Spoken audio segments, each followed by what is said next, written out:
Hi, இன்னைக்கு நம்ம புக்கார்னா அப்படிங்கிற ஒரு ஹிந்தி வார்த்தையை மைம், தும், ஆப், ஹம், யஹ், வஹ், ஏ, வே போன்ற வார்த்தைகளோடு சேர்த்து வாக்கியத்தில் எப்படி பயன்படுத்தலான்னு ஆங்கிலத்திலும் தமிழிலும் பார்க்கலாம். புக்கார்னா தட் மீன்ஸ் கால், அழை. இதை நம்ம மைம் அப்படிங்கிற வார்த்தையோடு பார்க்கலாம். மைம் தட் மீன்ஸ் ஐ எம், நான். If it is boy, மைம் புகார்த்தா ஹூம்.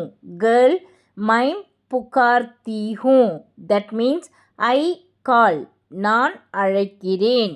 The next one is தும். That means you, நீ. If it is boy, தும் புகார்த்தே ஹோ. Girl, தும் புகார்த்தி ஹோ. That means you call, நீ அழைக்கிறாய். The next one is app. That means you. We will use this while giving respect. நீங்கள். If it is boy, आप पुकारते हैं. Girl, आप पुकारती हैं. That means you call. நீங்கள் அழைக்கிறீர்கள். The next one is hum. That means we, நாம். If it is boys, हम पुकारते हैं. Girls, हम पुकारती हैं.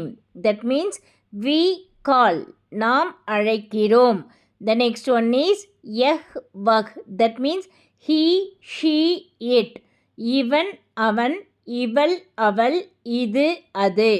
Now we will see the sentence. If it is boy, யஹ் புகார்த்தா hey. Girl, யஹ் புகார்த்தி hey. Boy, வஹ் புகார்த்தா hey. Girl, வஹ் புகார்த்தி hey. That means he calls, she calls, it calls. இவன் அழைக்கிறான், அவன் அழைக்கிறான், இவள் அழைக்கிறாள், அவள் அழைக்கிறாள், இது அழைக்கிறது, அது அழைக்கிறது. The next one is A, way. That means these, they, those.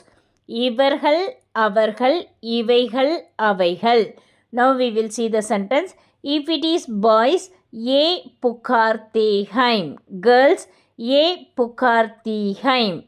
Boys, वे पुकारते हैं. Girls, वे पुकारती हैं.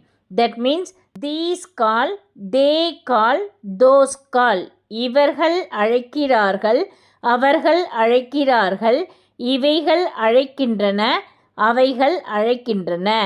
தன்யவாத். நமஸ்தே.